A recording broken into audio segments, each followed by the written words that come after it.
Selamat datang kembali dulur-dulur sekabeh, dulur-dulur sadayana, wargi-wargi simkuring, para sohib, para sahabat, kawanku, lur-dulur dengan Berkahilet channel.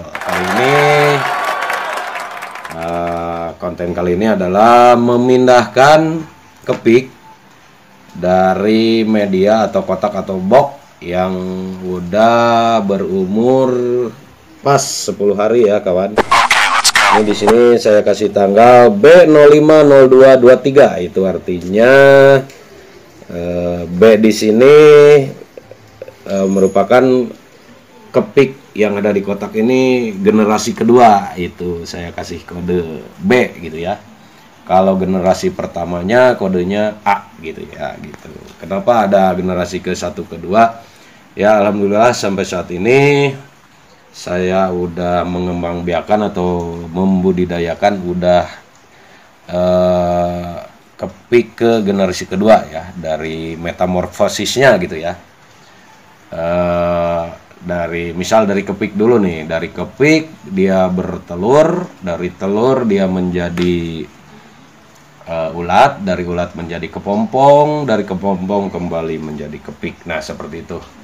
Itu alhamdulillah sampai saat ini saya udah membudidayakan atau berternak ya, udah sampai ke generasi kedua. Makanya di sini saya kasih kodenya B.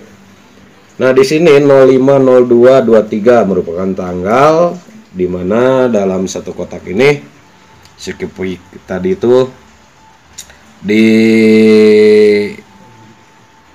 isinya kemarin tanggal 5 bulan Februari tahun 2023, dan udah saatnya nih, udah pas 10 hari untuk pindah ke kotak atau box atau media baru gitu ya.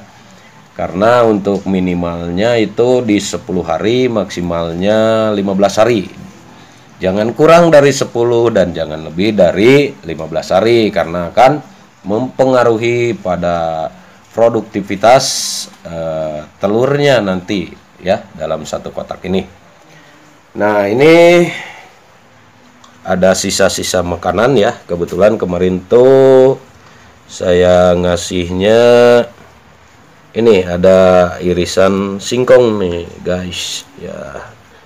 Ini udah kering, udah saatnya dibuang aja karena udah nggak ada saripatinya nih, udah kering gitu. Ini singkong, terus kemarin ada ini sawi ya, daun sawi putih, terus ada beberapa ini apa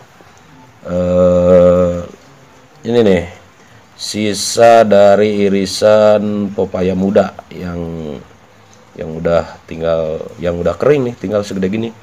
Kalau tadinya seperti ini nih, nah ini irisan pepaya muda, hasil irisannya tadinya segede gini nih, kurang lebih ukurannya saya mengirisnya segede gini.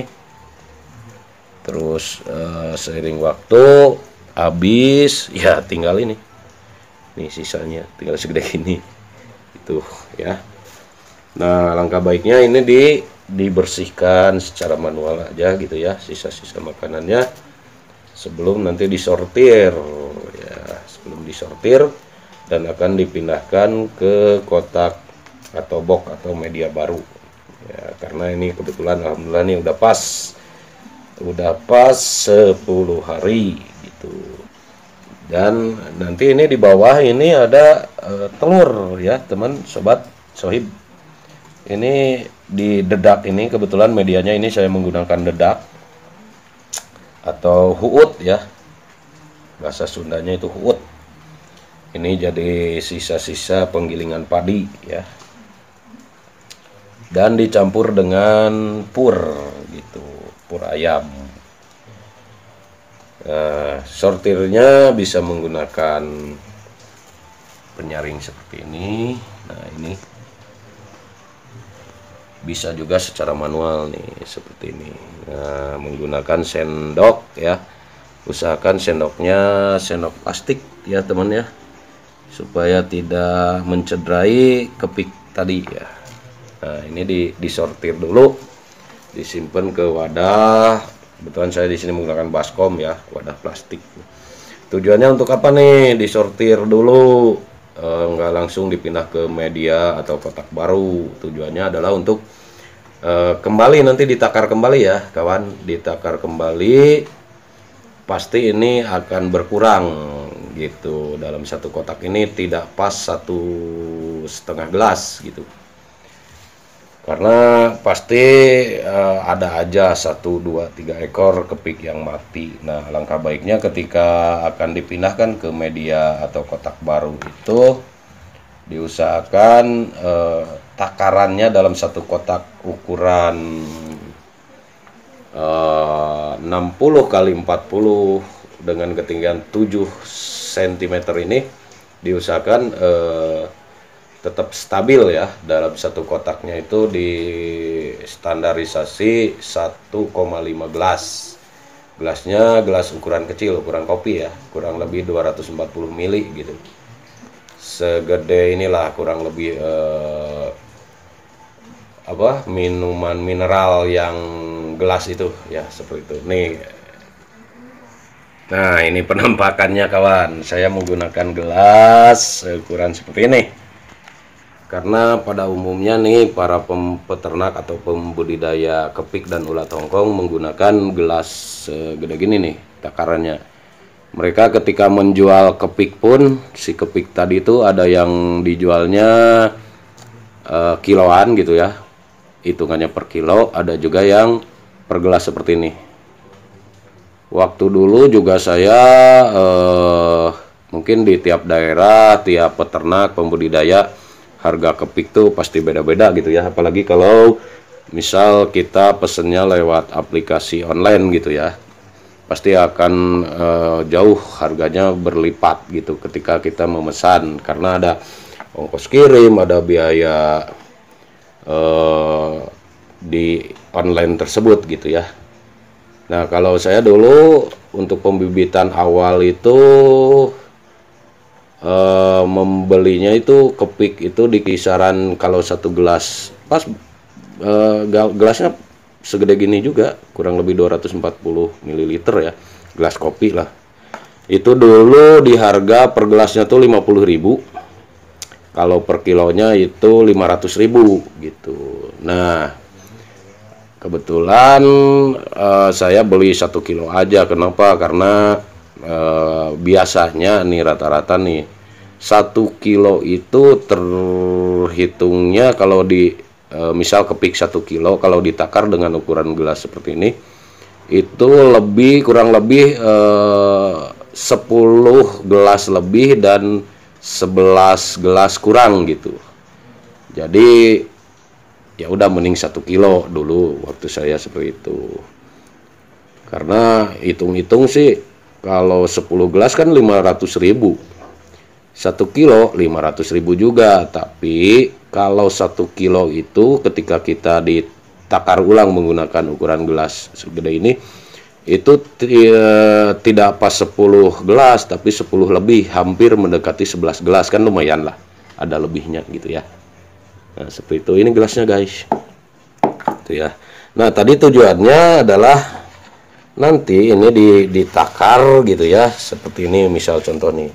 Nah, si kepik yang akan dipindahkan ke kotak baru karena udah ini kebetulan udah 10 hari tadi ya, udah waktunya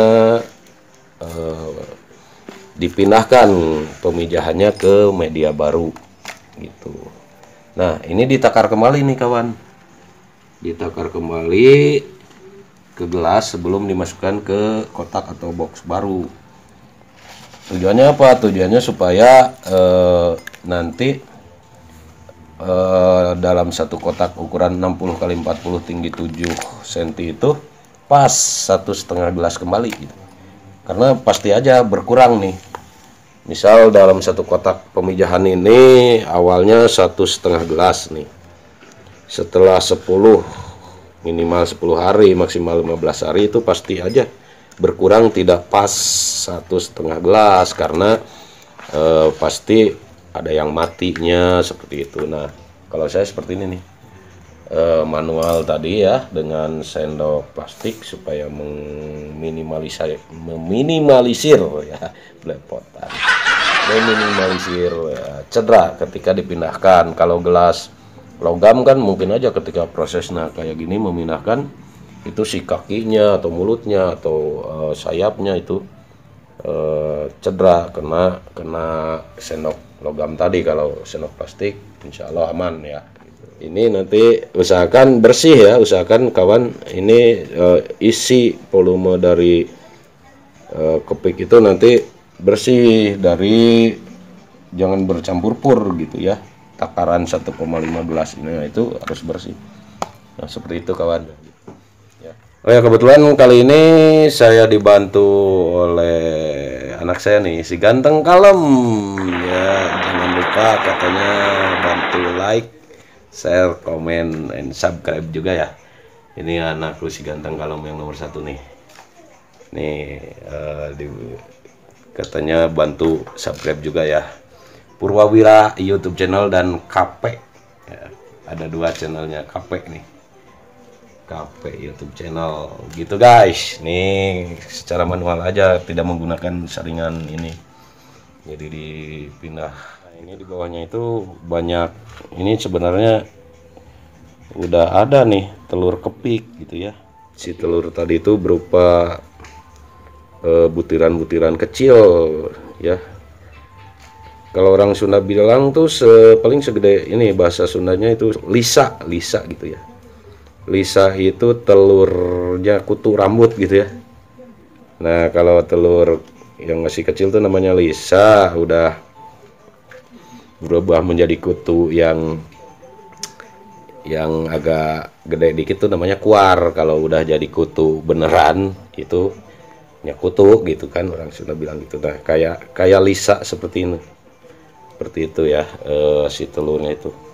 Nanti kalau kurang lebih 20 hari baru kelihatan nih si telur tadi udah berubah.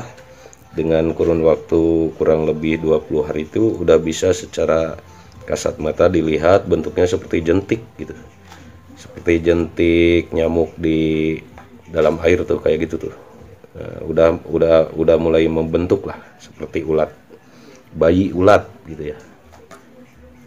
Itu kawan proses pemindahan kepik ke kotak baru ya, karena pemijahannya udah minimal 10 hari tadi, maksimal di 15 hari tadi ya. Berbagi aja karena berbagi itu indah. Semoga bermanfaat. Tetap semangat para pembudidaya kepik dan ulat tonggong. Tetap ulat, tetap sabar. Jangan lupa, jangan lelah berdoa ya. Usaha sambil berdoa. Semoga bermanfaat. Salam berkah.